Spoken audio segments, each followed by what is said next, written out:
Это самая высокая постройка в мире – башня Бурдж-Халифа. И на ее возведение потратили $1,5 миллиарда.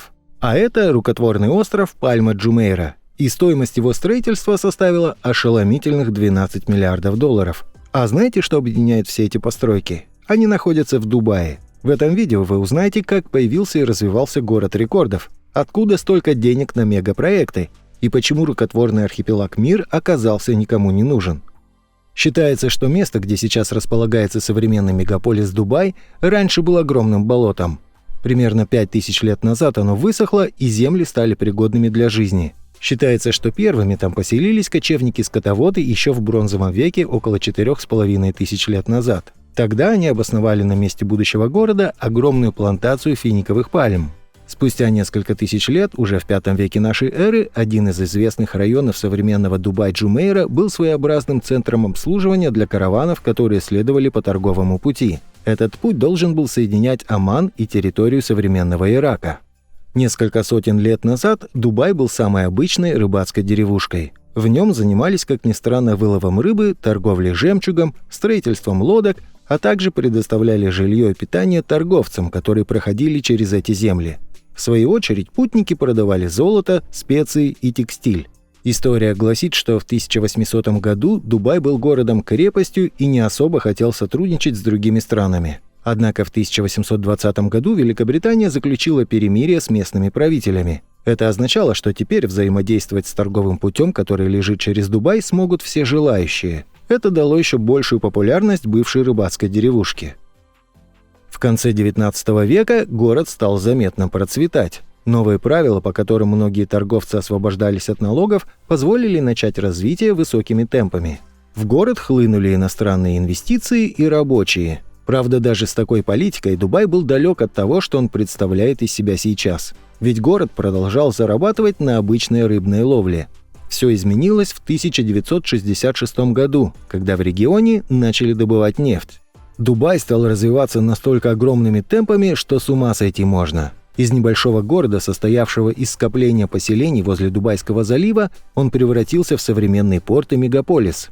На тот момент в Эмиратах правил Рашид бин Саид Аль-Мактум. При нем были построены порт Рашид, порт Джебель-Али, дубайские сухие доки, расширение Дубайского залива и Всемирный торговый центр Дубая.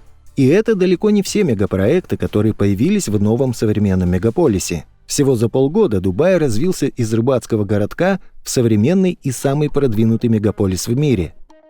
Самое высокое здание в мире на данный момент, как ни удивительно, расположено именно в Дубае. Бурдж в названии означает «башня», а халифа – название в честь президента Объединенных Арабских Эмиратов халифа Аль-Нахаяна. Изначально здание должно было называться Бурдж-Дубай, что в переводе было бы «Дубайская башня». Высота Бурдж-Халифа составляет нереальных 828 метров. Еще в 2010 году башня официально получила статус самого высокого здания на планете. Естественно, это не могло не понравиться другим странам. Принц Саудовской Аравии заявил, что в его стране построят небоскреб Бурдж-Джида высотой в 1,5 раза выше Бурдж-Халифа.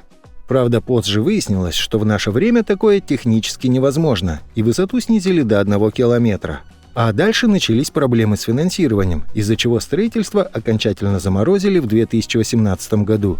В небоскребе расположилась самая высокая в мире смотровая площадка. Она находится на 148 этаже. К слову, в здании всего 163 этажа. Высота, на которой расположилась площадка, составляет 555 метров. Но, возможно, Бурдж-Халифа скоро перестанет быть самым высоким зданием в мире. В Китае продолжается строительство новой башни с использованием передовых технологий модульного строительства. Она должна стать выше еще на 10 метров. В России тоже используют эту передовую технологию. Производственное объединение «Система» занимается модульными быстровозводимыми зданиями.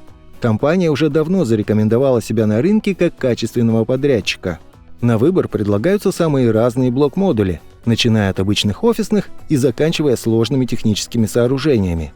Компания использует свои собственные наработки и патенты, благодаря чему получившиеся постройки имеют самое высокое качество. Подробнее о ПО «Система» вы можете узнать по ссылке в описании. Но и это не самые интересные факты о небоскребе. На его строительство потратили просто астрономическую сумму – $1,5 миллиарда. В здании 57 лифтов, и только один работает с первого по последний этаж. Некоторым жильцам приходится пользоваться пересадками с одного лифта на другой. Кстати, именно тут расположилась самая высокая в мире лифтовая шахта. На уборку всего здания уходит, внимание, 3 месяца. При этом его стеклянный фасад моют каждый день. А он, в свою очередь, состоит из 26 тысяч стеклянных панелей, которые при строительстве вырезали вручную. И это далеко не все самое интересное о небоскребе. В нем создали специальную систему, благодаря которой в здании всегда приятно пахнет. Существует даже специальный аромат Бурдж-Халифы, и его можно купить при посещении башни. Большая часть электричества в здании вырабатывается солнечными панелями, а конденсата за год вырабатывается невероятных 40 миллионов тонн в год. Помимо этого, при строительстве специально для этого здания разработали специальный сплав металлов, который меньше нагревается на солнце. Сделали это специально для того, чтобы затрачивать меньше электричества на кондиционирование помещений. Пальма Джумейра – еще один из мегапроектов Дубай. Это самый большой в мире искусственный остров, который построили рядом с побережьем мегаполиса. Он имеет полностью рукотворное происхождение. К слову, остров наряду с Великой Китайской стеной видно прямо из космоса невооруженным взглядом. Этот проект стал еще одним смелым решением, которое казалось невозможным. Но для чего же его создали? Дело в том, что в 1990-х пригородная часть береговой линии уже была полностью занята, а число желающих приобрести себе здесь недвижимость неуклонно росло. Тогда появился план создания насыпного острова, который должен был увеличить площадь береговой линии Дубай на несколько десятков километров. Строительство острова началось в 2001 году, а в 2006 новые площади были переданы под застройку. Над созданием мегапроекта трудилось 40 тысяч человек. Благодаря пальме Джумейра Дубай получил 56 километров береговой линии, а длину берега и площадь под застройку рассчитывали так, чтобы вместить максимальное количество вилл. К слову, на строительство ушло 94 миллиона кубических метров песка. Казалось бы, в пустыне его очень много. Но он не подходил под застройку, так как его очень быстро смыло бы. В итоге весь песок для строительства пальмы Джумейра поднимали со дна Персидского залива. При постройке пришлось решать ряд очень серьезных проблем. Хоть остров и отделен от океана Ормузским заливом, о его безопасности от стихийных бедствий все равно серьезно позаботились. Строители окружили пальму специальным 3,5-метровым волнорезом. На его создание ушло 7 миллионов тонн горной породы. Он способен защитить побережье от очень серьезного шторма, что на самом деле очень важно для существования пальмы Джумейра, так как ее попросту может смыть. На строительство острова потратили просто астрономическую сумму, равную совокупному доходу некоторых стран за год – целых 12 миллиардов долларов. Из-за огромных инвестиций недвижимость и земельные участки пальмы Джумейра стоят больших денег, и позволить их себе любой желающий не может. На пальме проживают только самые богатые и очень известные люди.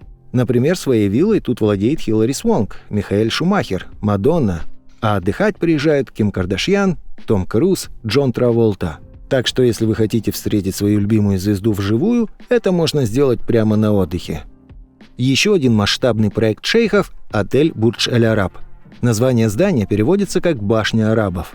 Это самый роскошный отель в Дубае, имеющий целых 7 звезд. Здание высотой 320 метров считается самым длинным отелем в мире. На его постройку затратили 650 миллионов долларов. Само здание стоит на рукотворно возведенном небольшом острове в 270 метрах от пляжа. Строительство отеля началось в 1994 году, а закончили внутреннюю отделку уже в 1999 году. Правда, открыл свои двери он только в 2006 году. Все это время его готовили к эксплуатации. Внутри расположились самые люксовые двухэтажные номера. В их отделке использовались только лучшие и очень дорогие материалы.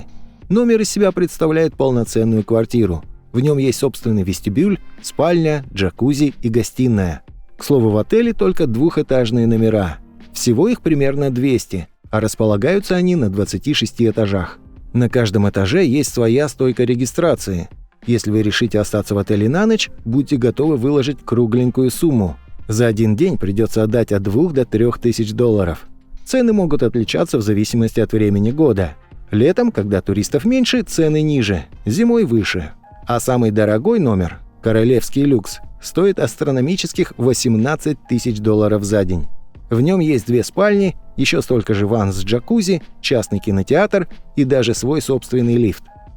Но такая грандиозная постройка не могла обойтись без проблем.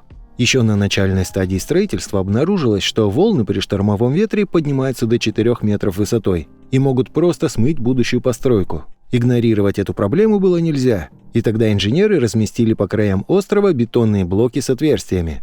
Вода, ударяясь о них, по инерции возвращалась в залив, тем самым не нанося вреда постройке. Еще одна проблема возникла при создании фундамента.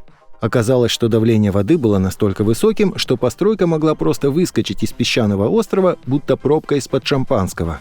Естественно, нужно было срочно решать этот вопрос. Хотя все оказалось достаточно просто. Снизу песок укрепили огромной и очень прочной бетонной плитой, что сразу же решило проблему. К слову, при создании фундамента использовалось 250 бетонных свай, которые по размерам больше напоминали колонны.